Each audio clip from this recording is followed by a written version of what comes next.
তো কৃষক বন্ধুরা, আজকে আমি জানাবো যে আপনারা যে ধান চাষ করবেন, সামনে তো ধানের সিজন চলে আসলো। তো আর কিছুদিন পরে আপনারা ধানের বীজ ফেলতে শুরু করবেন। তো আপনাদের জন্য জানা এটি অত্যন্ত জরুরি যে আপনারা কোন ধানের বীজটি ফেলবেন এবং কখন ফেলবেন। তো যদি আপনারা সঠিক বৃষ্টি নির্বাচন না করতে পারেন, তাহলে যে ফলনটা সেটা আপনারা সঠিকভাবে ঘরে তুলতে পারবেন না। তো তার জন্য আপনাদেরকে কিছু জাতের কথা বলবো, যেই জাতগুলি যদি আপনারা চাষ করেন তাহলে অধিক ফলন আপনারা পেতে পারেন।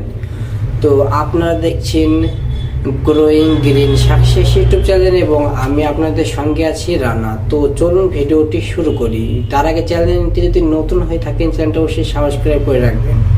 তো আমি আজকে কয়েকটা লিস্ট করেছি ধানের বীজ। তার মধ্যে পানের আমি প্রথমে বলবো পানের 804 যে জাতটি আছে, এটা আপনারা চাষ করতে পারেন। এটি অধিক ফলনশীল, ঠিক আছে। তো এটি মোটামুটি 140 থেকে 45 দিন মতো সময় লাগে এটা তুলতে। হ্যাঁ, এটা মাথায় রাখবেন। কিন্তু ফলন আপনারা পাবেন মোটামুটি 15-16 কুইন্টাল এক বিঘাতে। আপনারা যদি ভালো ফলন, আপনারা ভালো পরিচর্যা করতে পারেন, তাহলে মোটামুটি 15-16 কুইন্টাল মোটামুটি হয়ে যেতে পারে। হ্যাঁ, এবং তারপরে যে জাতটির কথা বলবো সেটি হলো মেঘনা। এই যে জাতটি আছে সেটি আপনারা চাষ করতে পারেন। এইটিও একটি খুব ভালো জাত। তো এটি যদি আপনারা চাষ করতে চান, তো এই সামনে যে সময়টা আসছে এই সময় চাষ করা যেতে পারে। তো এটিরও অধিক ফলন আপনারা পেতে পারেন এই জাতটি থেকেও, ঠিক আছে। তো তারপরে যে জাতটির কথা বলবো সেটি হচ্ছে NP 7075।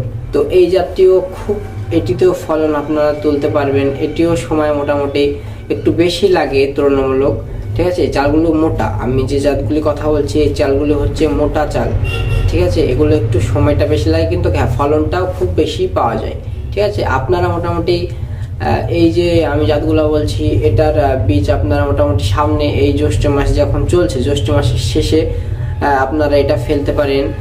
আষাঢ় মাসের প্রথম দিকেও আপনারা এটা ফেলতে পারবেন। কিন্তু আপনারা আপনাদের সময়টা দেখে নেবেন যে কখন আপনাদের জমিটা ফাঁকা হচ্ছে, সেই অনুপাতে এটা একটু আগা পেছা করে ফেলে নেবেন বীজটা, যাতে আপনারা ঠিক সময় আপনারা এটি জমিতে বসাতে পারেন। তারপরে যে জাতটি বলবো সেটা হচ্ছে লাল স্বর্ণা, যেটাকে আমরা লাল স্বর্ণা বলি। এই যে জাতটি আছে এই ধানটিও খুব ফলন আছে। হ্যাঁ, এটা খুব ভালো একটি ধান। আপনারা যারা চাষ করেছেন তারা এর গুণটা জানেন। এটি অনেক আগেকার একটি জাত, চাষ হয়ে আসে। যারা চাষ করে তারা বছরের পর বছর এটি চাষ করে থাকে। যদি আপনারা কেউ চান এটি অবশ্যই চাষ করতে পারেন, চাষ করে একবার দেখতে পারেন, ঠিক আছে। তো আমি এর মধ্যে এগুলো মোটা চালের কথা বললাম, আমি একটি চিকন চালের কথা বলছি। এটি হচ্ছে পানের 50-27 যে জাতটি আছে, এটা হচ্ছে পানের 50-27। এটি চালটি হচ্ছে একদম চিকন, ধানটি একদম চিকন। হ্যাঁ, এটি অনেক স্বাদ। এই যে চালটি আছে এটির অনেক স্বাদ আছে এই চালটিতে।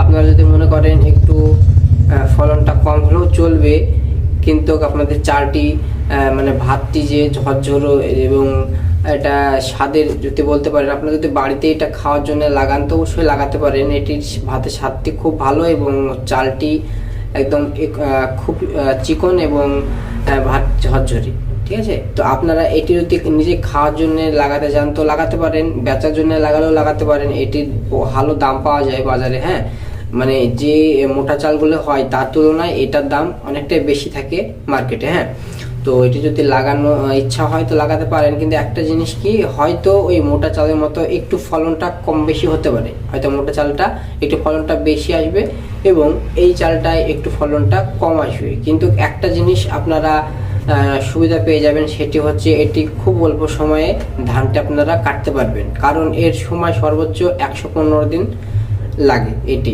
110 থেকে 15 দিনের মধ্যে এটি আপনারা কাটতে পারবেন, ঠিক আছে। সেখানে অন্য যে ধানগুলি আছে সেগুলি মোটামুটি 40-45 দিন সময় লাগছে। তাহলে আপনারা যদি যারা পাটে জমিতে ধানটি বসাতে চান তারা এই ধানটি বসাতে পারেন।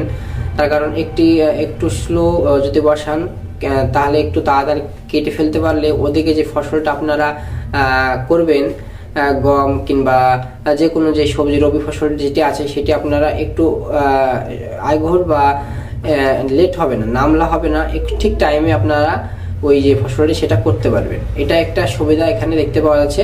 তো আপনারা যদি মনে করেন এটি করব, এটিও করতে পারেন। এবার যেগুলো বললাম সেগুলো যদি আপনারা মনে করেন করব, সেটাও করতে পারেন। এবং আপনাদের জানা কোনো যদি ধান ভালো থেকে থাকে তো কমেন্টে জানাবেন, যাতে চাষি বন্ধুদের এটি খুব সহজেই সেই ধানগুলিকেও দেখে চাষ করতে পারে। যদি আপনাদের জানা থাকে এটি ভালো ধানের জাত আপনারা চাষ করছেন অনেক দিন যাবৎ, সেটি যদি আপনারা কমেন্টে জানান তাহলে অন্য চাষি বন্ধুর এটি সুবিধা হবে। সেটি চাষ করতে দিলে সে যদি লাভবান হতে পারে এবং সেটি তার জন্য খুব একটি উপকার হবে। আপনারা কমেন্টে জানাবেন সেটি যদি আপনার জানা থাকে। এবং আমি যে ধানের জাতগুলি বললাম সেগুলো আপনারা একবার করে ট্রাই করতে পারেন। এগুলো মোটামুটি ভালো ফলনশীল এই জাতগুলি, ঠিক আছে। কিন্তু তবে একটু কি, যদি আপনারা একটু তাড়াতাড়ি চান তবে এই পানের 50-27টা আপনারা একবার চেষ্টা করে দেখতে পারেন। তো এটি কখন বীজ ফেলবেন, এটি সামনে আপনারা বীজ ফেলতে পারেন। মোটামুটি আপনাদের পাটের জমিটা লক্ষ্য করবেন যে আপনার পাটটা কাটার কি অবস্থা আসছে। মোটামুটি এটা আপনার জ্যৈষ্ঠ মাসের শেষে এবং আষাঢ় মাসের প্রথমে এটি ফেলতে পারেন। তার কারণ এটি দ্রুত হবে, তো তাই আপনারা একটু আপনাদের সময়টা ম্যানেজ করে বা ঠিকঠাক করে দেখে একটু এটা বীজটা ফেলবেন, ঠিক আছে। তো এই ভিডিওটি পুরো দেখার জন্যে অসংখ্য ধন্যবাদ আপনাদেরকে। এবং আপনারা যে ভিডিওটি দেখলেন তো কেমন লাগলো একটি কমেন্টে জানাবেন এবং একটি লাইক করতে অবশ্যই ভুলবেন না, কারণ লাইক করলে আমাদের যে ভিডিও করার উৎসাহ সেটি বেড়ে যায়। এবং একটি শেয়ার করবেন চাষি ভাইয়ের, যদি এটা থেকে কোনো উপকার সে পেয়ে যায়। এবং একটি সাবস্ক্রাইব করবেন। নেক্সট আমি যদি ভিডিও কোনো আপলোড করে থাকি, আমি নতুন যে ভিডিওগুলো, নতুন যে চাষগুলো হয় সেগুলো আমি ভিডিও, অগ্রিম চাষের যে ভিডিওগুলো হয় সেগুলো আমি কীভাবে পরিচর্যা করছি না করছি আমি সবগুলো এই চ্যানেলে আমি তুলে ধরি। তো আপনারা অবশ্যই চ্যানেল সাবস্ক্রাইব করে রাখবেন যাতে আপনাদের সুবিধা হয়, ভিডিওটি পেয়ে আপনাদের চাষে সফল হতে পারেন। তো ভিডিওটি পুরো দেখলেন সেই কারণে অসংখ্য ধন্যবাদ।